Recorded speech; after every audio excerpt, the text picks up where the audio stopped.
3 months before the richest neighborhood in Hollow Creek started calling me a terrorist over backed-up toilets and dead swimming pools. They buried a sewer line under my ranch and figured I was too dumb to notice. That was their first mistake. Their second mistake was thinking an old cattleman with dust on his boots didn't understand paperwork. See, people look at a guy like me and they see faded denim, cracked hands, an old Ford that coughs black smoke every cold morning. They see the part where I spent 40 years learning exactly how land works, how water works, and how every inch of dirt in Texas can either make a man rich or ruin him completely. My name in Wade Granger, and my family has been running cattle outside Hollow Creek since before there even was a Hollow Creek. Back when that whole side of the county was mesquite brush and rattlesnakes, my granddad dug the first well out there with a crew of 3 men and a mule that bit everybody except him. Growing up, my father used to say, and quote, "Son, never trust a man who wants your land but smiles too much while asking for it." End quote. I didn't really understand that until Cedar Ridge Estates showed up. Now if you never seen one of these luxury developments planted right next to ranch country, let me paint you a picture. One side of the fence, got dry grass, feed buckets, rusted trailers, coyotes howling at night. Other side, million-dollar homes with names like, end quote, Tuscan Villa, end quote, stamped onto fake stone entry signs. Women jogging with tiny dogs that cost more than my first truck. Fountains running all afternoon while the county and asking everybody else to conserve water. The whole place looked like California showed up drunk and crashed into Texas. They built Cedar Ridge about half a mile east of my south pasture. 42 homes stacked around an artificial lake. They pumped full year-round, even during drought restrictions. Didn't sit right with most of us locals, but money talks louder than cattle these days. At first, we mostly ignored each other. They stayed on their side of the fence, I stayed on mine.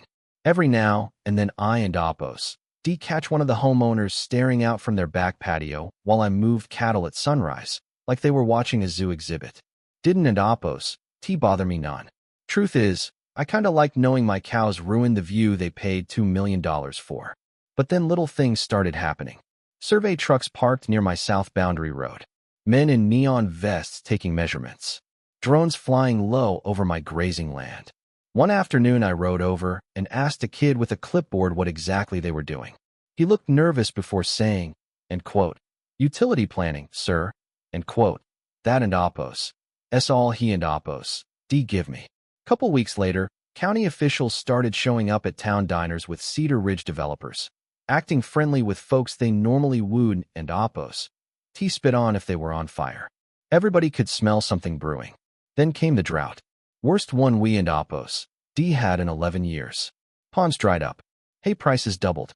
Folks started selling cattle early because they couldn't and afford feed anymore. Meanwhile, Cedar Ridge stayed green as a damn golf course. Sprinklers running before sunrise. Fountains splashing all night long like the water supply came directly from heaven itself. That and when resentment started turning mean around town. Old farmers at the feed store muttering under their breath. People blaming the development for water pressure drops.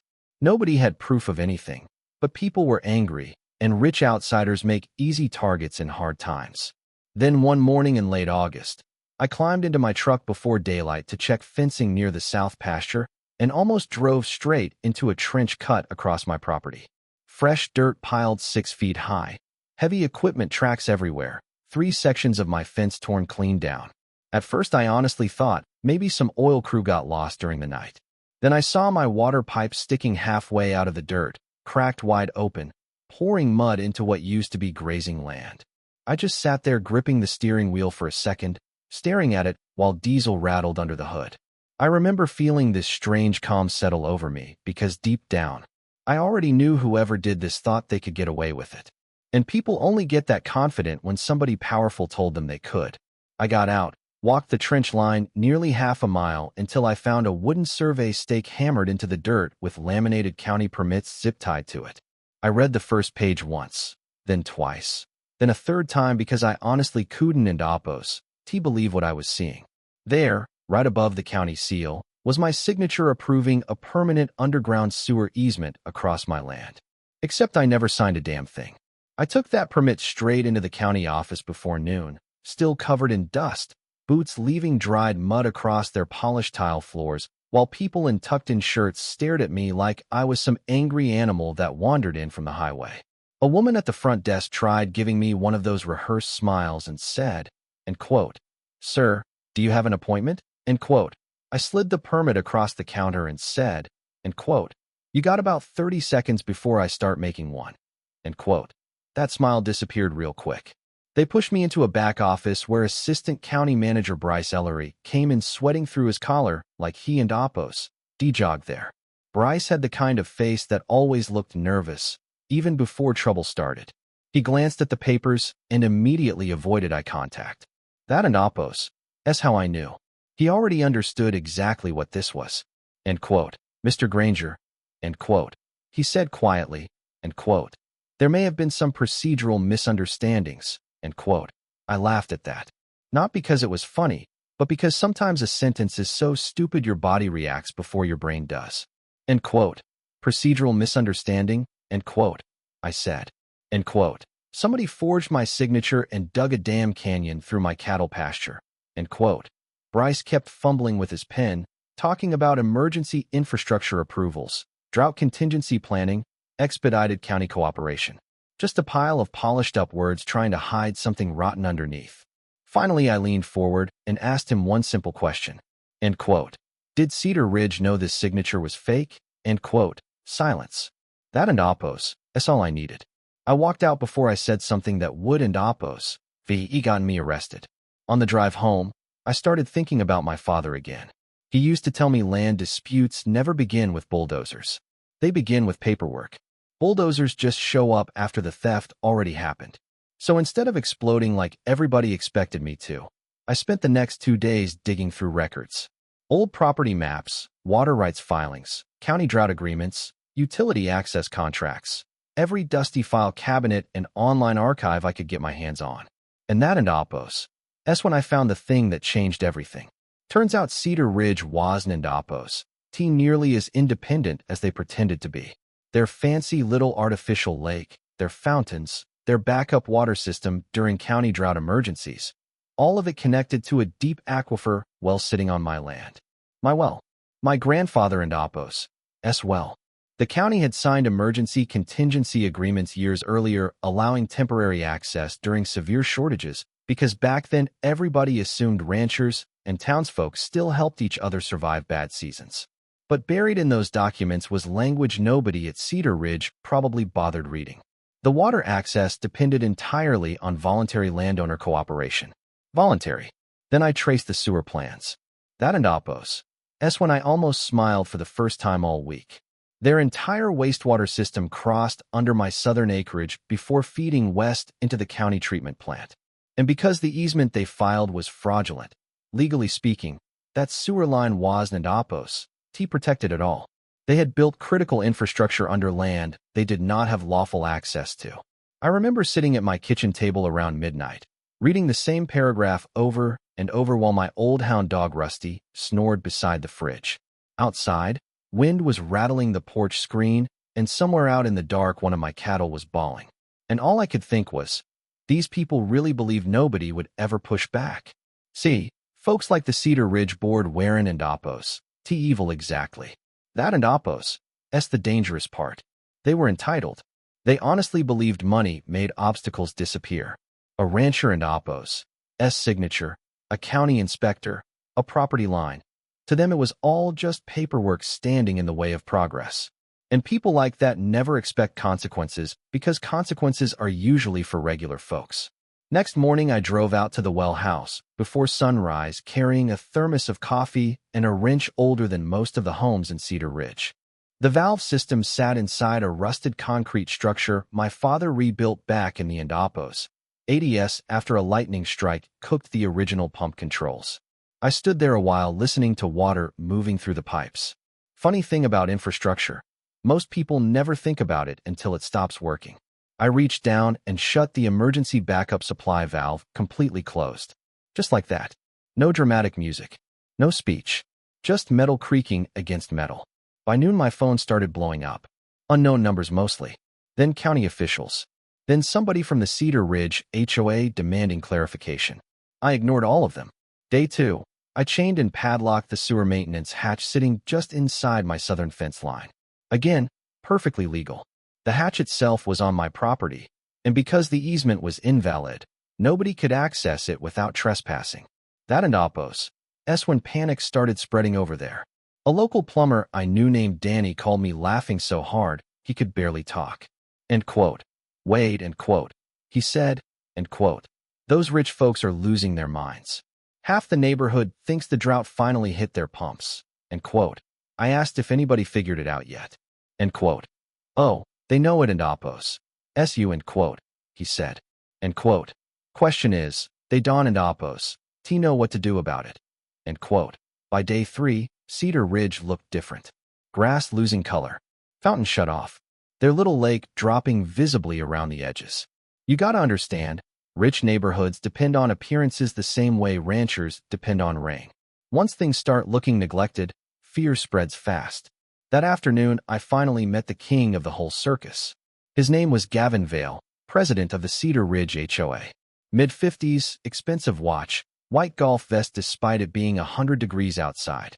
He pulled up to my gate in a black Range Rover polished so clean I could see my reflection in it. Didn't and Oppos. Even shut the engine off when I walked over. End quote. Mr. Granger, end quote. He said, already irritated, end quote. You need to restore utility access immediately, end quote. No hello? No apology. Not even pretending this was a conversation between equals. I leaned against the gate and asked, end quote. You the one who signed off on forging my name? End quote. His jaw tightened for half a second. Tiny little crack in the armor. End quote. That matter is under review, end quote, he said. End quote.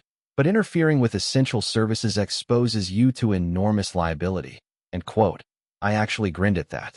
Reached into my truck and handed him a folded invoice I and Oppos, printed an hour earlier. He looked confused until he opened it. $893,000. Property restoration, fence replacement, water line damage, unlawful excavation penalties, retroactive commercial easement fees. Gavin stared at the paper, then back at me like I had suddenly started speaking another language. End quote. This is absurd, end quote, he scoffed. End quote. No, end quote. I said quietly, end quote. What and Oppos? Absurd is burying a sewer line under another man and Oppos' ranch and expecting him to smile about it. End quote. He laughed then. Full arrogant country club laugh. End quote. You actually think you can hold an entire community hostage? End quote. I shrugged. End quote. Seems like I already am. End quote. That smile vanished real slow after that. And right there, standing beside that dusty cattle gate while heat shimmered off the road between us, I realized something important. For the first time since Cedar Ridge was built, somebody had finally told those people no. By the end of the first week, Cedar Ridge was unraveling faster than anybody in county government wanted to admit publicly. Toilets started backing up in half the neighborhood because the maintenance crews couldn't and Oppos legally accessed the pressure system under my land. And once word got out that the entire luxury development was basically trapped in a standoff with an old rancher, the gossip spread through Hollow Creek like wildfire. Folks at the diner were suddenly buying my breakfast. Feed store owners shook my hand like I and Oppos won a war. One old-timer named Earl Jenkins slapped my shoulder and said, end quote, hell, Wade, you and Oppos, the first man around here who ever made rich people experience consequences. End quote. I probably shouldn't and Oppos admit this, but that made me smile a little. Not because I hated Cedar Ridge. Truth is, I didn't and Oppos I hated what they represented. The feeling that people with enough money could bulldoze through communities and then act shocked when resentment finally answered back. But the funny thing about revenge is, it never stays clean. Around day 9, I drove past the subdivision and saw a little girl sitting on a curb holding a dead goldfish in a plastic bag, while her mother argued with some maintenance contractor near the entrance gate. The fountains were dry by then, grass turning patchy brown, trash piling up because sanitation trucks couldn't and Oppos fully operate the lift station system. And for the first time, I felt something other than anger. Because regular families live there too. Sure, some were entitled jerks, but others were just people who bought homes without understanding the corruption underneath them. That thought sat heavy with me longer than I expected. Then the lawyers arrived. Cedar Ridge hired a firm out of Dallas, expensive enough that every man in the conference room probably billed more per hour than my first ranch truck cost altogether. They invited me to a mediation meeting at the county annex building. I almost didn't oppose to go. But my attorney, an old land-use shark named Martha Keene, convinced me otherwise. Martha was 72 years old, smoked cigarettes like it was still legal indoors, and had spent 4 decades humiliating developers in courtrooms across Texas. First thing she told me walking into that meeting was, and quote, "Don and Oppos, talk too much. Rich men will reveal their stupidity if you let silence make them nervous," end quote. She was right. Gavin Vale sat across from us looking exhausted now, tie loosened, dark circles under his eyes. The county manager was there too, along with Cedar Ridge attorneys and 2 terrified-looking engineers. One of the lawyers opened with a polished speech about cooperation and community partnership. Martha interrupted him halfway through. End quote. "Forgery ISN and Oppos, partnership," end quote. She said without even looking up from her paperwork. Dead silence. Then came the threats. Eminent domain. Emergency utility seizure. Public necessity statutes. They threw every scary phrase they could think of across that table, hoping one of them would crack me. Martha just kept sipping coffee. Finally, she leaned forward and said, end quote, "Gentlemen, luxury properties with decorative lakes are not protected emergency infrastructure. If this proceeds publicly, discovery will expose forged county approvals, unlawful excavation, and negligence claims from every homeowner in Cedar Ridge. Are we really doing this?" End quote. You could actually feel the air change in that room. Because suddenly this wasn't Oppos, a stubborn rancher causing problems anymore. It was a legal nightmare with criminal implications. Gavin finally looked directly at me for the first time all meeting. Not arrogant anymore. Just tired. End quote. "What do you want?" End quote. He asked. Honest question this time. I looked out the window a while before answering because, truthfully, I had been thinking about that myself every night. This whole mess started over disrespect, not money. The money came later. What bothered me most was how easily they decided my land didn't Oppos matter because I wasn't Oppos rich enough to fight back. So I told him, 25-year utility easement lease. $8,000 per month adjusted every 5 years for inflation. $180,000 up front for damages and restoration. Written approval required for any future excavation on my property. Full replacement of fencing, grazing losses, and water infrastructure. And one more thing. I wanted signed public acknowledgement from Cedar Ridge admitting the original easement filing was unauthorized. The attorneys hated that part most of all. You wouldn't Oppos. VE thought I asked for somebody in Oppos. As firstborn child. We argued for 6 more hours. Voices got loud. One engineer nearly walked out. Gavin kept rubbing his forehead like his skull physically hurt. Then right before sunset, Martha slid the final papers across the table and said quietly, end quote, "This is cheaper than losing," end quote. Nobody spoke for maybe 10 seconds. Then Gavin picked up the pen. His hand was shaking a little when he signed. Mine wasn't Oppos. The wire transfer hit my account the next morning before 10. I remember standing inside the well house holding my phone, staring at all those zeros while Rusty barked at cattle outside. My granddad wouldn't Oppos. V lost his mind seeing that amount of money tied to the same dry patch of dirt he once fought coyotes on with a shovel and a lantern. Later that afternoon, I unlocked the maintenance hatch and reopened the emergency water valve. Again, nothing dramatic. Just old metal turning slow beneath my hands. Within hours, water pressure returned. Pumps restarted. Toilets flushed again across Cedar Ridge. Life went back to normal, mostly. But not completely. See, every month now, that HOA sends automatic payments straight into my ranch account. Every single month. And anytime they need maintenance access under my land, they call first. Polite as church boys. Funny how quickly respect appears once invoices get involved. Gavin and I actually spoke one last time about 6 months later. Ran into each other at a county barbecue fundraiser. He looked older somehow. We stood there awkwardly near the brisket line until he finally sighed and said, end quote, "You know, People in Cedar Ridge still think you overreacted. End quote. I took a sip of sweet tea and said, end quote, maybe. But they also lock their doors now before walking into someone else and Oppo's house. End quote. He stared at me a second, then laughed. Not fake this time. Real laugh. Tired laugh. Maybe even respectful. And honestly, that and Oppo's is probably the strangest part of this whole thing. We started out enemies fighting over dirt and pipes and pride, but somewhere along the way, I think both sides learned the same lesson.